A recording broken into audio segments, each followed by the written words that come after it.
Kayaknya pasar Eropa lebih menjanjikan juga kayak gitu. Saya sempat nggak percaya sama Quran, saya sempat nggak percaya dengan konsep ketuhanan. Aku pengen anak ini mati depan kamu, biar kamu puas.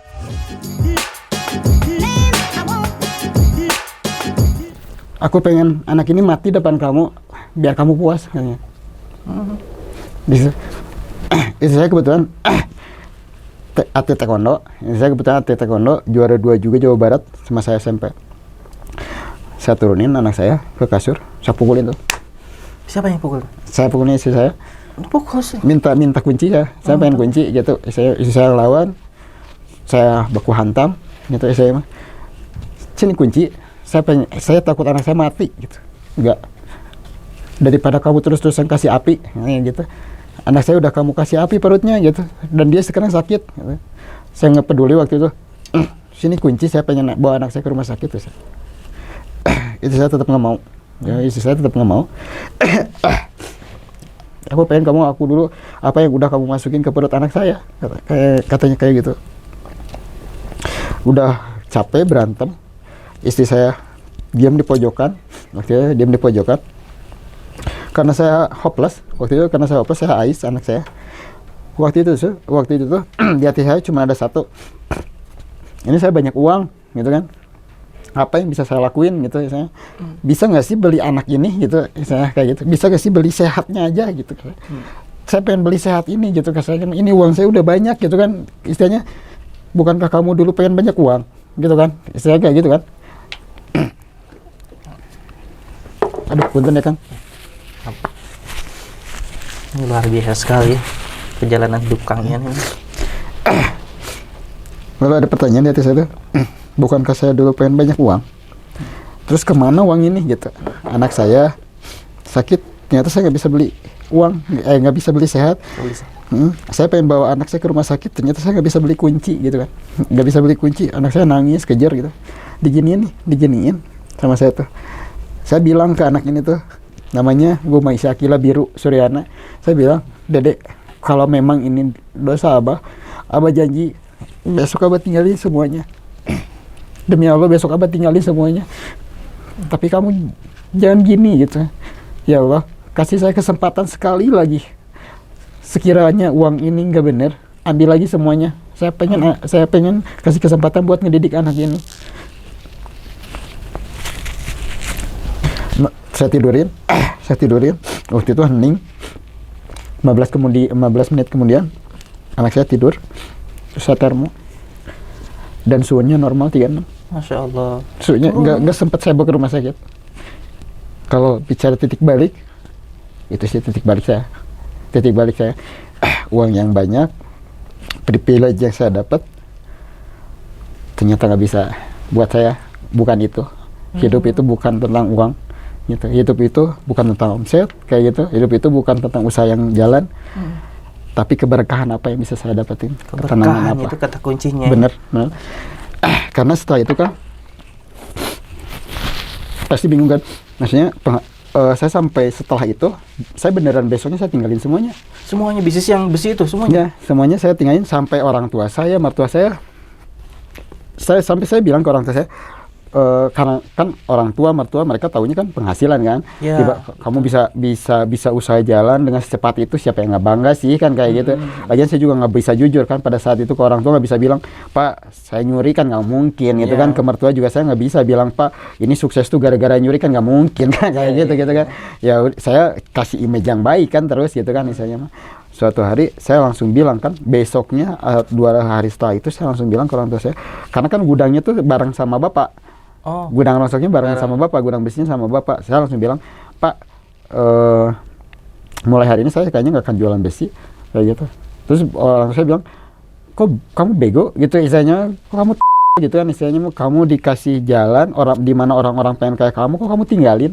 Terus sekarang kamu mau jualan apa katanya gitu. Dan kalau percaya jawaban orang tua saya bilang saya mau jualan online Pak. 2015 tuh saya mau jualan online Pak. Dan orang tua saya bilang online katanya kayak gitu. Karena beliau kecewa gitu kan, Kecewa pada anaknya. bener ya, atas yang pilihannya. betul gitu kan, kamu udah dikasih privilege kok malah ditinggal gitu kan, istilahnya kok malah ditinggal. Karena memang saya juga nggak bisa cerita anak saya gara-gara itu jadi gini pak. Saya juga nggak bisa betul. cerita kan kayak Bisa, gitu. Nah sampai saya tinggalin, nggak ada support dari orang tua, nggak ada support dari keluarga besar, nggak ada support dari mertua, Hanya ada istri aja ya. hanya istri saja. Waktu itu saya bingung, sempat sekitar 3 bulan lah, kan masih ada bakal kan, masih ada simpanan lah istilahnya. Sampai pada akhirnya habis semua gitu kan. Sampai di mana suatu hari saya tuh nggak nemu makan Kang. Sampai segitunya. Sampai nggak nemu makan. Nggak nemu makan. Demi Allah. Jadi kalau misalkan saya pengen makan tuh, pengen selamat perut tuh, istri sama anak tuh 3 hari di orang tua saya, 4 hari di mertua. Barulah selamat saya. Jadi nggak pulang-pulang ke rumah gitu kan. Jadi orang tua saya nyangkanya saya ada di rumahnya, mertua saya juga nyangkanya di rumahnya. Sampai orang tua saya bilang, kalau kata orang sana begini, nah hanganjang teh menilila gitu. Jadi orang tua saya sempat bilang kayak gitu, kenapa kamu nengok tuh menilama gitu kan saya. Tumben ya. Iya, kalau saya tuh setahun seminggu, cina itu kamu seminggu tuh 3 hari katanya kayak gitu. Padahal jujurnya waktu itu saya memang nggak bisa beli beras waktu itu. Sampai nggak bisa beli beras, sampai nggak bisa beli makan. Dan di titik itu dimana saya pernah ngedoa ke Allah, ya Allah, sekira-kiranya jalan maling itu memang jalan yang Engkau ridhoi, maling segitu mah sedikit atuh gitu tah. Maling segitu mah sedikit atuh gitu. So kasih saya jalan maling yang lebih besar dari ini kalau memang ini jalan yang Engkau ridhoi gitu kasarnya. Tapi kalau misalkan ini bukan jalan yang Engkau ridhoi, tunjukin saya harus kayak gimana. Itu suatu hari Jumat, setelah pulang Jumatan saya nggak mau pulang dari masjid tuh. Doa terus sama Allah. Ya, saya berdoa, ya Allah gitu, ini gimana istri saya, gimana anak saya gitu. Di mana sebelumnya saya tuh bisa turutin apa yang mereka mau kayak gitu. Saya nggak mau mereka terlantar, nggak mau mereka gimana lah gitu. Pokoknya pengen mereka senang gitu. Tujuan saya cuma itu gitu kan waktu itu. Tapi pada saat itu saya bingung mau pulang nggak bawa uang gitu kan, usaha juga usaha apa gitu. Pulang Jumatan saya bingung, ngedoa lah di masjid, di sebuah masjid gitu. Benar-benar ya Allah tunjukin saya harus kayak gimana gitu. Kalau ini jalan yang tidak Engkau ridhoi, tunjukin saya harus kayak gimana gitu kan. Tiba-tiba teringatlah salah satu teman gitu kan, teman saya tuh yang suka jualan baju BM-an atau apa ya, duplikatan lah kayak gitu kan, BM-an atau duplikatan kayak gitu. Tiba-tiba keingetlah sama beliau tuh pulang dari masjid tuh, cobain deh ke sana, siapa tahu saya suka gitu kan, misalnya mendagang baju. Datanglah ke sana, terus beliau tawarin, sok ambil dulu aja kalau kamu mau jualan katanya gitu. Kalau mau jualan ambil aja sok, harganya saya kasih murah katanya gitu. Nah dari hasil usaha sebelumnya tuh cuman sisa mobil satu waktu itu, mobil ya sedan lah waktu itu ada satu. Akhirnya yaudah deh, saya pikir ada mobil nih gitu kan istilahnya, kenapa nggak jualan di pinggir jalan aja kayak gitu kan, ngambil barang dari teman terus jualan di Pusdai, jualan di Pemkot Cimahi tuh gitu kan, sampai apa namanya diusir-usir dulu tuh kayak gitu di pinggir jalan tuh gitu kan.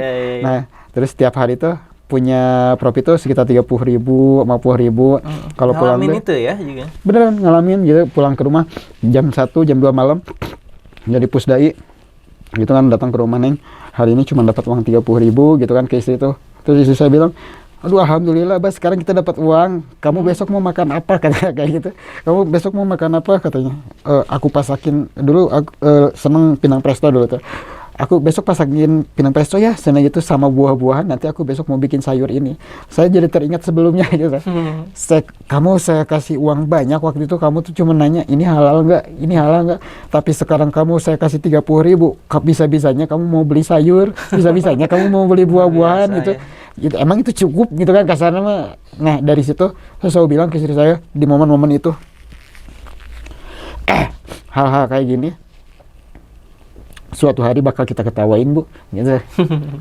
Jadi saya kasih uang, dia selalu bilang kayak gitu, yang selalu saya ucapin ke istri saya gitu, hal-hal kayak gini tuh ini bakal jadi ketawaan kita, bakal jadi bercandaan kita suatu hari gitu.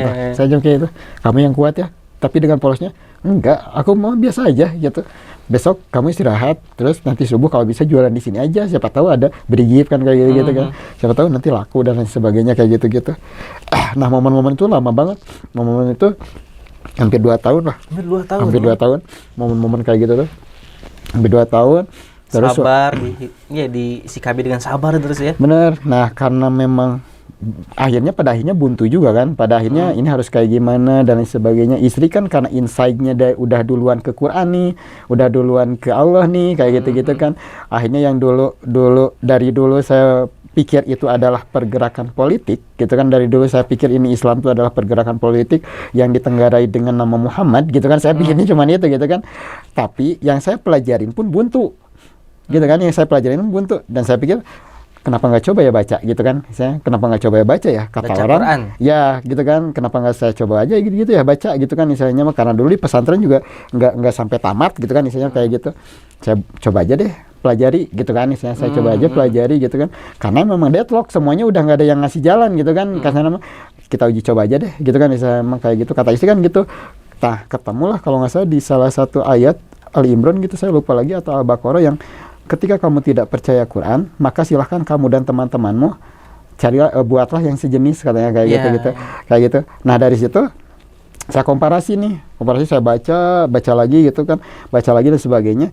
Terus ketemu apa ya waktu itu, jadi saya dapat satu kesimpulan di mana satu buku ngurusin tentang aturan dari mulai kamu bangun tidur sampai kamu tidur, gitu kan, dari mulai ngobrolin kamu masuk WC sampai antariksa, gitu lah. Dari situ saya, kok bisa ya, gitu lah, kok bisa ya, kenapa dari buku-buku sebelumnya saya nggak pernah temu ini, gitu kan. Kok bisa ya, bagaimana bisa Muhammad bagaimana bisa Nabi Muhammad atau Rasulullah, beliau lahir di tanah tandus di Makkah, gitu kan, dan beliau tahu di mana ada lautan bertemu tapi tidak pernah bercampur, gitu kan. Saya langsung mikir, ini bukan deh, kayaknya ini bukan buatan Muhammad deh, gitu kan. Nah, dari situ, ini kan tanah tandus, mau gimana ini Rasul ke Brazil, kan itu ada di Brazil, itu gimana caranya, gitu kan ya. Kayaknya ini bukan buatan dia deh, gitu kan misalnya. Nah, dari situ saya mulai cari tahu, dan istri saya temuin saya sama salah satu kakak iparnya, kebetulan sama salah satu kakak iparnya, dan saya pun sempat gini, enggak deh, dia mah sama aja lah, gitu kan, sama itu benar nggak sih. Nah, saya sempat ketemu sama kakak iparnya dan sempat belajar sama kakak iparnya, meskipun saya waktu itu tuh belajar mikir kalau beliau tuh teroris deh kayaknya, beneran berjanggut gitu ya, berjanggut, gitu kan. Terus ketat banget, gitu kan, anti punten, gitu kan. Kalau di besi itu memang nggak ada aturan lah, gitu kan, istilahnya bener-bener ketat banget tentang riba, gitu kan. Wah, ya mah udah kacau, nanti besok aku nih yang ke Suriah, gitu. Nah, belajarlah sama beliau kurang lebih sampai hari ini juga saya jadi merubah cara mainnya ya. Betul, meninggalkan riba, meninggalkan timbangan yang tadi ya. Betul, gitu kan. Nah, beliau lah yang tanya, sekarang kan akhirnya tarbiyah sama beliau, kata A kan, tinggalin nih hal-hal yang subhat, gitu kan, hal yang subhat tinggalin, hal yang nggak benar tinggalin. Terus sekarang saya harus ngapain, gitu kan. Saya harus ngapain, harus usaha apa, gitu kan. Kamu senangnya ngapain? Ya paling desain, gitu kan, katanya desain meskipun nggak seberapa, kata saya kayak gitu. Ya coba aja yang itu dulu, coba saya ngedesain, gitu kan, misalnya mah. Pas udah ngedesain, tiba-tiba ada orang, Kang, dari Cilacap. Saya cuma pajang, saya bikin akun yang Syam tuh, akun Syam Production. Tiba-tiba ada yang order dari Cilacap, terus dia bilang gini, Kang, saya mau order baju, katanya. Berapa banyak? 24 kalau nggak salah. Beli 2 gambar, awalnya beli 2 gambar. Setelah itu dia bilang, Kang, di Bandung kan bagus-bagus tuh baju, kenapa nggak sekalian diproduksi? Katanya kayak gitu. Oh iya juga ya, boleh, kata saya kayak gitu. Kalau mau ya boleh, katanya gitu. Ya udah deh, saya coba order 24 pieces, katanya kayak gitu. Nah, akhirnya dia order 24 pieces, boleh nggak DP dulu, kata saya itu. Akhirnya beliau DP dulu 500.000. Nah, DP 500.000, saya pulang ke rumah, gitu. Neng, hari ini kita ada yang order nih, mau dikerjain. Teman aku juga yang ngasih barang BMan, dia konveksi juga, gitu. Ini ada yang DP 500, tapi hari ini saya nggak punya uang. Gimana kalau hari ini kita tipu dulu terus tutup akun? Sempat kepikiran gitu ya? Iya, karena kan saking sulitnya tuh cari uang tuh, saking sulitnya, gitu. Tapi istri saya bilang, jangan kayak gitu, Bah, ini tuh amanah dari Allah. Ini semasa saya perjalanan ya, gitu. Jangan gitu, Bah, ini tuh dari Allah, ini tuh amanah. Mending kita lakuin dulu aja kerjaannya, kayak gitu. Siapa tahu nanti untungnya kamu ambil, gitu kan. Saya tanyalah ke orang itu.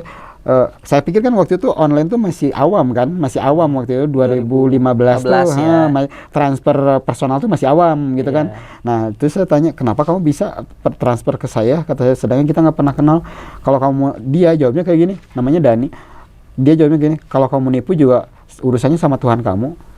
Dia tuh bilangnya kayak gitu. Wah, ini udah bawa-bawa Allah nih.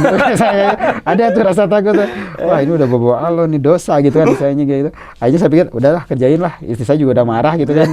Udah saya kerjain. Kodaru loh, rugi kan. rugi. Qadarullah rugi tuh. Kalau rugi 200.000 tuh. Jadi hasil dari jualan di pinggir jalan tuh malah habis tuh di pakem gitu. Akhirnya kalau percaya Orderan pertama rugi. bener. Kalau percaya saya pulang marah tuh ke istri. Kata saya juga bukannya ditipu gitu. Cuman bikin akun lagi kan gitu kan. Iya. Saya enggak gitu. Awas sekarang kita breakdown nih, apa yang salah kata saya. Apa yang salah? Dievaluasi ya. Dievaluasi. Apa yang salah?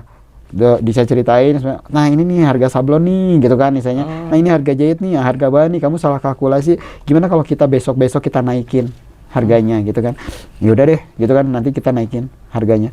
Tiba-tiba seminggu kemudian ada yang order lagi dari Lampung, kasusnya sama, dia tiba-tiba transfer. Saya mau order Kang, katanya kayak gitu. Saya buka akun yang rekomendasi dari kakak ipar, saya buka akun, tiba-tiba ada yang order gambar, yaudah deh, saya sama pakaiannya aja Kang, kayak gitu di Bandung bagus-bagus tuh. Oke, tiba-tiba dia transfer 400.000. Nah dari situ saya langsung datang lagi ke saya, gimana nih, mau kita tipu atau gimana? Kita tipu atau gimana? Enggak, coba kamu tawarin dulu harganya, kamu jangan dulu akad, katanya jangan dulu nerima DP, harusnya kamu kasih harga dulu. Ayo udah deh, aku kasih harga dulu. Gimana kalau harganya segini? Aman Kang, cina gitu, kerjain aja gitu kan. Kerjain, qadarullah dapat margin tuh. Dapat margin, ya, untung akhirnya ya. Untung akhirnya 200.000 gitu kan. Untung 200.000, terus saya kirim bajunya gitu kan. 3 hari kemudian, nggak sampai seminggu kalau saya 3 hari kemudian, ternyata ini tuh memang udah biasa produksi gede. Yang 24 piecesnya itu, ini tuh tes ya. Ternyata gitu kan. Pas 3 hari kemudian dia kontak lagi, Kang bisa tolong cek email gitu kan misalnya. Waktu itu saya harus ke warnet karena belum punya fasilitas apapun, beneran harus ke warnet dan harus ke ATM waktu itu. Nah boleh ke cek dulu email nggak? Cina saya udah kirim gambar kata beliau tuh. Pas saya datang ke warnet, kok banyak banget ya gambarnya gitu kan. Saya cek kuantitinya, wah ini banyak banget nih gitu kan misalnya. Terus dia BBM lagi waktu itu, BBM atau apa ya, saya lupa, BBM nggak usah. BBM lagi katanya, cek juga ya saldonya, DP-nya udah masuk atau belum. Saya ke ATM, tiba-tiba saldo saya itu sekitar 25 apa 35 juta waktu itu. Dia bilang itu DP-nya Kang buat ngerjain. Nah makanya kata saya nggak ada teorinya, nggak ada konvensi, karena ya itu dikomparasi lah ke Quran. Karena saya mulai senang tuh baca Quran, dan dari satu ayat saya ketemu rezeki datang dari arah mana saja dan dari arah yang tidak terduga-duga. Ketika Akang dapat orderan besar itu, apa yang Akang rasakan? Jadi gini kerennya tuh, setelah saya baca itu. Setelah baca itu? Setelah baca itu, tiba-tiba dia kayak gitu ngasih uang banyak. Nah saya tuh jangan-jangan bener nih Quran gitu gitu, jangan-jangan ini kok sakti ya gitu, Quran itu kok bener gitu kan. Rezeki datang dari arah mana saja dan dari arah yang tidak terduga-duga.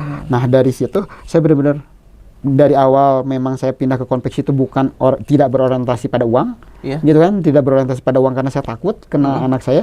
Dan yang semakin saya tidak berorientasi pada itu, semakin Allah mudahkan.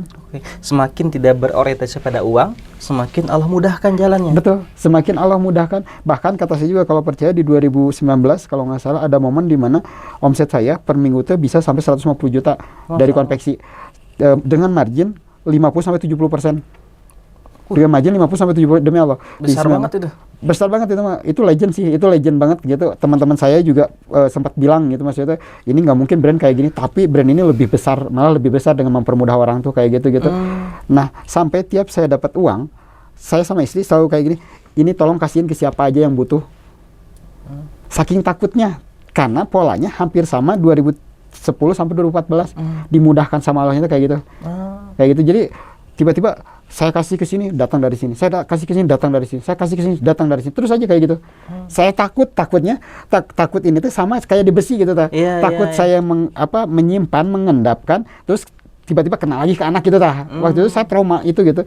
Jadi tiap orang yang istilahnya dapat juga dari kakak ipar bilang, minadul mati ila nur, Allah tuh paling senang mindahin dari yang gelap ke cahaya gitu kan, siapa aja yang mempermudah hamba Allah, maka Allah akan mempermudah hambanya kan kayak gitu. Nah saya dapat itu, jadi tiap kali dapat uang tuh bener-bener, Bu ini siapa lagi ya gitu Bu ini siapa lagi. Nah makanya ada yang unik di 2019 tuh di MJ5 kalau nggak salah, saya sempat ikutan MJ5 kan.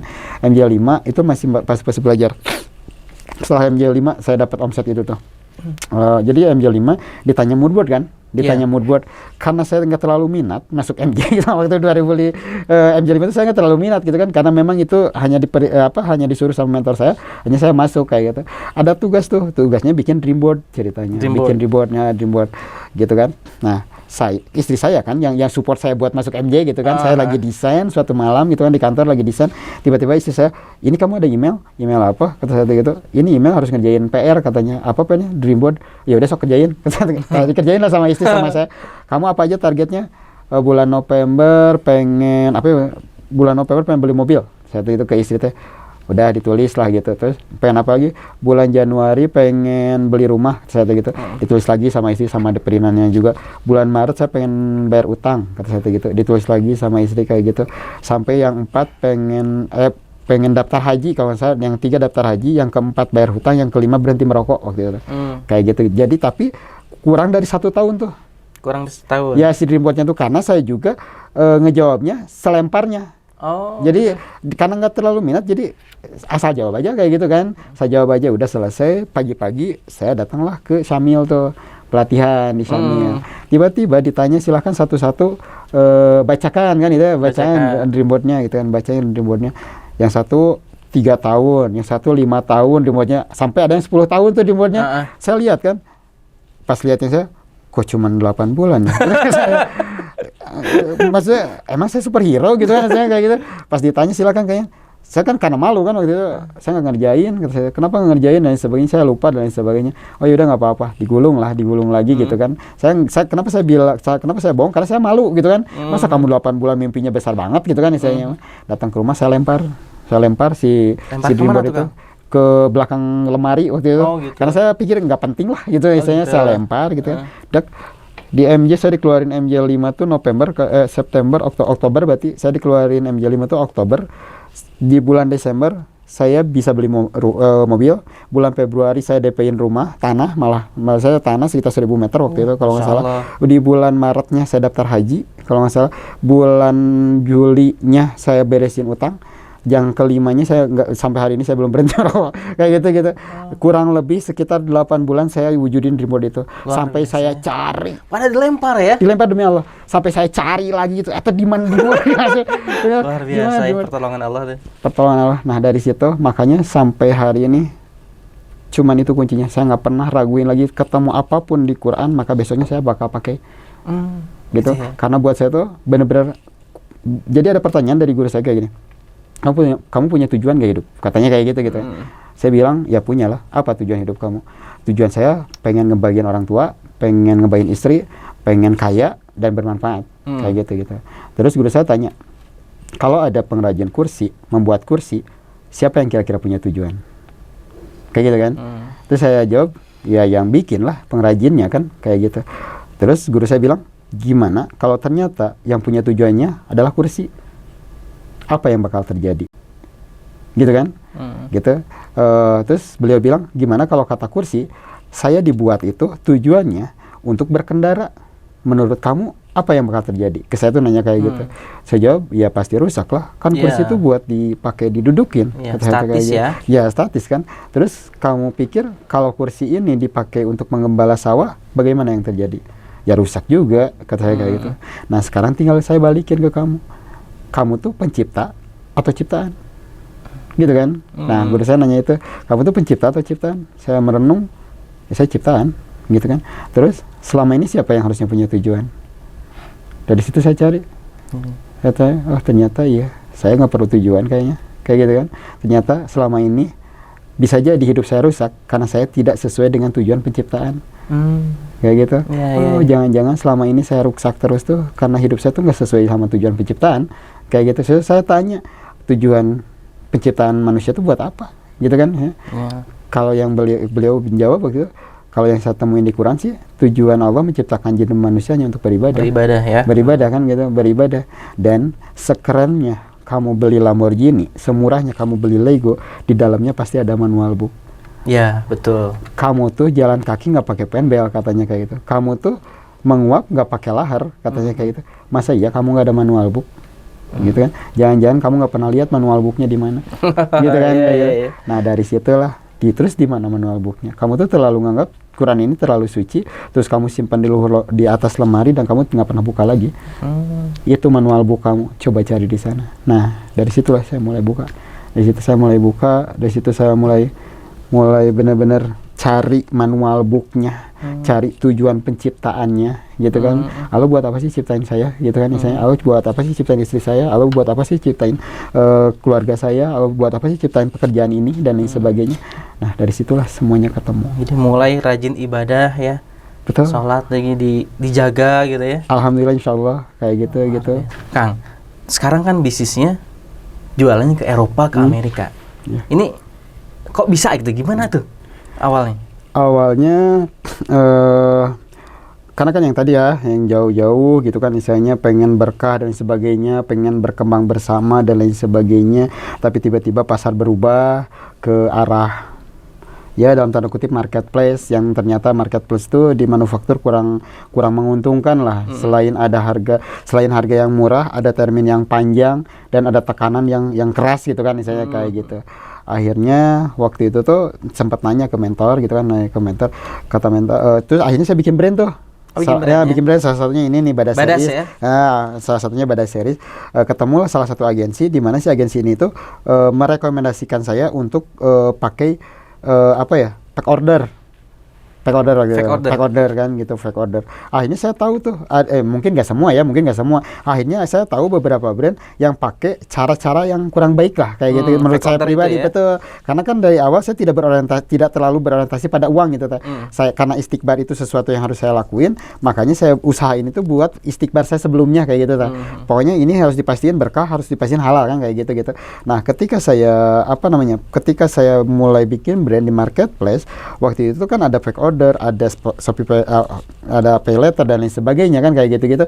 Nah saya pikir kayaknya ini kurang baik deh kayak gitu. Nah saya datanglah ke mentor saya, dan mentor saya itu bilang, ini sebelum ke teknis ya Kang ya, ini sebelum ke teknis, dan mentor saya bilang, cerita Kang, ini tuh benar nggak ya kalau cara jualannya kayak gini, ada fake order dan sebagainya. Dan mentor saya bilang, dulu juga ada katanya gitu. Umar datang ke Rasulullah terus nanya, ya Rasulullah, di pasar ini tuh ada jual beli yang menggunakan riba kayak gitu kan. Terus kata Umar nanya ke Rasulullah, ya Rasulullah, di sini tuh ada perjualbelian di pasar Yahudi tuh menggunakan riba, bagaimana gitu kan. Dan Rasulullah bilang, sebaiknya kamu membuat pasar yang sejenis, katanya kayak gitu. Jadi Rasulullah pun nggak bilang, kata guru saya waktu itu, Rasulullah pun nggak bilang, ya udah deh, sekarang mah zaman kayak gini, kamu kayak jualan aja di situ gitu kan. Nggak juga, ternyata dulu tuh Rasulullah ke Umar nyuruh buat pasar yang sejenis. Dan guru saya bilang, nah perintah Rasul tuh kayak gitu, kalau kamu nggak senang di satu tempat atau ada praktek yang kurang baik di satu tempat, maka buatlah pasar yang sejenis kayak gitu. Nah saya mulai tuh datang ke rumah, bentar, jangan-jangan customer saya ini juga sama gitu kan, pakai pack order dan lain sebagainya kan kayak gitu kan. Terus udah masa ngerasa ketekan, terus jangan-jangan di dalamnya ada yang kayak gitu kan. Ini mau berkahnya kayak gimana kan kayak gitu. Nah dari situ saya mulailah menghindar dari situ. Pertama memang dapat grafik tuh dari mentor saya dulu, ada peningkatan, ada waktu, ada tawakal, ada ikhtiar waktu itu. Maka tunggu kalau loncatannya. Nah waktu itu saya benar-benar sama halnya saya meninggalkan besi gitu kan. Jadi udahlah, itu mah nggak bener gitu kan istilahnya mah. Mau nemu makan kayak mau enggak, kemarin juga saya tetap makan gitu kan istilahnya kayak gitu. Akhirnya saya loncat gitu kan istilahnya mah. Tiba-tiba ada salah seorang, Masya Allah, beliau ya kurang lebih dengan background yang sama kayak saya, di seorang desainer. Dia nyari-nyari konveksi dari mulai Madiun, dari mulai Malang, Solo, Jogja, Jakarta, Bekasi, sampai ketemu saya. Terus dia bilang, saya udah datang ke beberapa konveksi tapi nggak cocok kayak gitu, bisa bantu nggak gitu kan. Saya kasih ini sampel dari saya, dan beliau cocok, dan beliau kasih jalan saya buat ekspor ke Amerika. Kayak gitu ya. Dia yang mentoring saya nih, gini caranya gitu kan. Mereka tuh mainnya di platform ini, cara mainnya kayak gini, cara mikirnya kayak gini, kayak gitu kan. Karena kan saya di menswear ya, mainnya di menswear kayak gitu kan. Kalau main di streetwear ya streetwear gitu kan. Kalau mau main di fashion, yang premium ya premium gitu. Nih mau yang mana nih ambil. Fokus gitu ya niche marketnya, niche produknya. Positioning akhirnya. Jadi ketemu, tapi cara mainnya bukan cara main Indonesia. Cara mainnya udah cara main Amerika gitu kan istilahnya, global kayak gitu. Oh gini ya, oh ternyata selama ini orang-orang yang ngeduplikat tuh kayak gini gitu kan istilahnya kayak gitu. Kita mainnya di level pertama aja gitu. Level pertama tuh kita cuma jual beberapa piece tapi kita dapat uang. Saya jadi ingat pepatah mentor saya dulu kan. Mentor saya, kamu mau cari uang atau mau cari kerjaan gitu kan, saya kayak gitu. Nah saya pikir, oh ini orang yang, ya balik lagi ya, rezeki datang dari arah mana saja dan dari arah yang tidak terduga-duga. Akhirnya saya nge-mentoring ke beliau dan beliau yang edukasi semuanya, dan saya pelajarin sampai hari inilah saya mulai fokus pengembangan si manufacturing ini ke luar negeri. Luar kayak biasa. Gitu. Alhamdulillah. Saya gitu. excited banget nih mendengar perjalanan luar biasa dari gangster ya, kisah pertobatan sampai pencapaian yang luar biasa sampai hari ini. Selamat Kang Ian Suryana. Nah, terakhir Kang, nih pesan-pesan buat teman-teman Nextpreneur nih di rumah. Apa yang pesan apa yang akan diberikan kepada mereka nih? Kalau dari saya mah pertama buat teman-teman, saya pernah dapat materi juga dari salah satu mentor saya. Peradaban itu dimulai dari 3 hal. Pertama ilmu, kedua ekonomi, ketiga militer, katanya kayak gitu. Nah, saya harap kita sebagai pengusaha, kita yang concern di ekonomi, banyak, saya gini Kang, usaha ini tuh akhirnya saya sekarang lagi ngebangun rumah belajar. Sekarang saya lagi ngebangun rumah belajar buat orang-orang yang tidak mampu dan lain sebagainya, dan saya free kayak gitu. Dan tidak ada Islam yang tidak berkomunal. Kalau kata Umar mah tidak ada Islam kalau kita tidak berjamaah, kayak gitu. Nah, saya harap pengusaha-pengusaha muda, pengusaha-pengusaha muslim gitu, kita rekatkan lagi ukhuwahnya. Kita mulai aware dengan pembangunan Islam ini atau pembangunan negara ini. Dulu juga saya pernah dapat dari mentor saya kayak gini, ada 70 anggota dan beliau bilang, andai saja dari kalian dengan omset, dulu maksud komunitas itu 100 juta ya omsetnya, andai saja dari kalian bisa berimpak 1 juta satu orang 1 bulan, maka kita bakal kumpulin 70 juta per bulan. Kalau misalkan kita kali 12, maka kita akan ngumpulin 860 juta per tahun. Mau ibadah seperti apa yang akan kita lakuin? Kalau kita berorientasi pada apa? Profitnya adalah surga. Kayak gitu. Nah, pesannya tetap kuatin ukhuwah, kita mulai concern pada bekal, pada pengembangan gitu. Kita juga nggak bisa boikot terus. Kalau ia mau boikot, kita boikot WA aja kalian gitu. Kayak gitu. Karena kita nggak ada, di Islam tuh nggak ada yang bisa bikin kayak gitu. Kenapa? Karena kita tuh masih concern ke masing-masing. Kita tuh tidak concern, kita tuh ngobrolin berjamaah tuh masih bercanda gitu, kita masih bercanda tentang itu gitu. Saya harap mulai aware, kita bangun peradaban ini dengan baik agar anak-anak kita tidak seperti saya. Intinya saya terjerumus, salah satunya saya kenal dengan Islam tuh hanya harus sholat, saya kenal Islam tuh hanya harus ngaji, tanpa saya punya iman sedikit pun. Kayak gitu. Metode yang saya kasih dari kecil tuh nggak semudah metode kayak sekarang kayak gitu. Makanya saya harap pengusaha-pengusaha muslim yang ada di Indonesia khususnya, kita mulai concern dengan pergerakan berjamaah yang non kooperatif. Karena kalau kita mau terus-terus berpangku tangan pada apa adanya sekarang, kita juga tahu semua kayak gitu. Kita mulai dari diri kita mulai dari tetangga kita mulai dari keluarga kita, dan kita mulai kuatkan ikatan kita agar semua orang tahu Islam ini kuat. Kayak gitu. Alhamdulillah. Makasih banyak sama-sama atas kehadirannya di podcast pertama Nextpreneur ini. Mudah-mudahan bisa menginspirasi kita semua. Amin. Kawan-kawan sekalian, sampai jumpa di podcast berikutnya. Insya Allah kita akan hadirkan tamu-tamu istimewa lainnya. Assalamualaikum warahmatullahi wabarakatuh. Waalaikumsalam warahmatullahi wabarakatuh. Alhamdulillah. Masya Allah. Siap.